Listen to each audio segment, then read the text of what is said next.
Welcome back to our bow series where we're showing you guys how to put center servings on, knocking points, D-loops, do different types of maintenance on your bow. So welcome back to this series that we're doing. So today we're diving in, talking about how to put a D-loop on.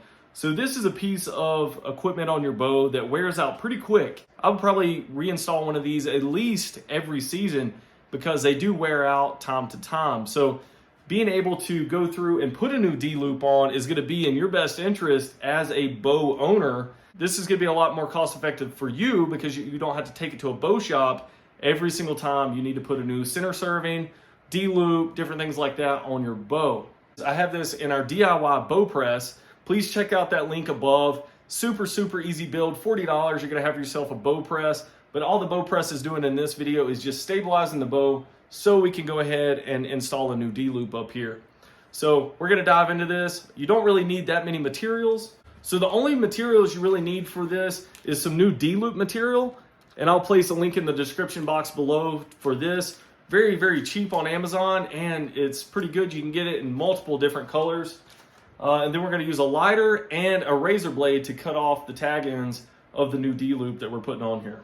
Okay, to get started making this D-loop, I went ahead and cut off about 10 inches of D-loop material. You could use less once you get really good at this. So if this is your first time, you might want to use a little bit extra material. That way you can really snug it down. And that extra material is going to give you more leverage on doing that. So the first step here, what you want to do is we're going to make a J. Just like that. And you want to place that on the back side of the string. So it makes this little loop at the bottom. What we're going to do is feed through the pieces on the other side. So it's going to leave you with the little bitty tag end and the long tag end. And you can see how that loops around the back of those. And then we're just going to put that really close to that knocking point we made. Okay, and we're going to tighten that down pretty good. You don't have to worry about tightening it too much because we're going to do that once we get to the final step with our pliers. The next step we're going to do is we're going to loop it over to the front side of the string because we want the knots alternating.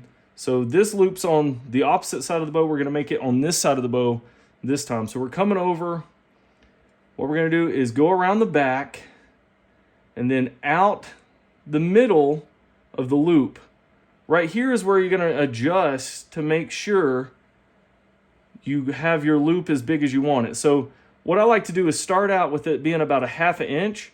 So I know when I go to cinch this down, it's going to grow into about a 3/4 inch loop. I'm going to bring this around the string right there and back down behind it. So you can see how it's looping around the D-loop and then around the string. And then we're going to go up through the little loop we just made. And now we're going to be able to cinch that down. Get it back on the other side of the knocking point. So now you can see how the loops have alternated. So I know it looks a little funny right now, but what we're going to do is pinch this together. That way we can get it tighter. Pinch these together. Get that as tight as I can. I'm going to pull on this string. I'm going to pull on this string.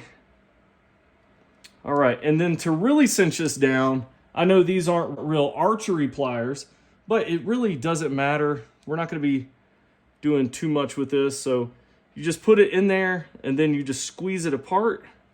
And what that's going to do is cinch those down. And we can even go tighter than that. Okay, so it really cinches that D-loop down. What we're going to do now is cut off these excess pieces, and then we're going to use our lighter and burn off those tag ends. Okay, so I'm just taking a little razor blade. I'm getting pretty close. I'm going to start my cut. Okay, and it doesn't have to be extremely pretty. Take my lighter.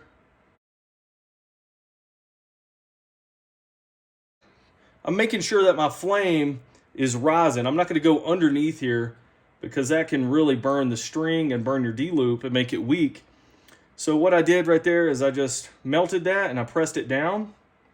So I'm going to rotate this around and do the same thing. That way you guys can see it. But I'm cutting this excess off pretty close.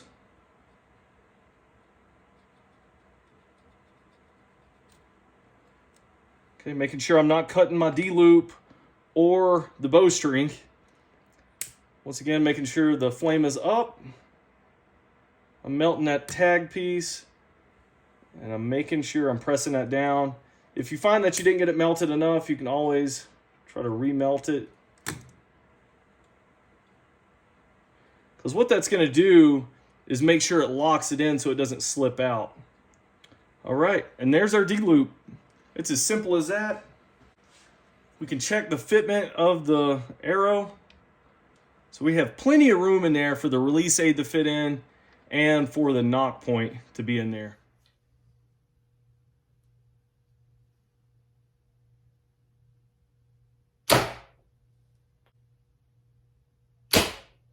All right, guys, we got our new D-loop put on our bow. Hopefully you found this informative and now you would feel comfortable going and putting a new D-loop on your bow. So I would suggest that once you get a bulk set of D-loop material, cut off about 15 inches or so, 15, 20 inches. Give yourself a good amount of material to work with and practice with, and just bring out your bow. And it doesn't have to be right here. I mean, if you have a brand new D-loop on, I wouldn't mess this up. You know, go up here on top and just learn how to tie and route the loop and make a D-loop every single time, because it's pretty easy and it's something you want to get used to doing.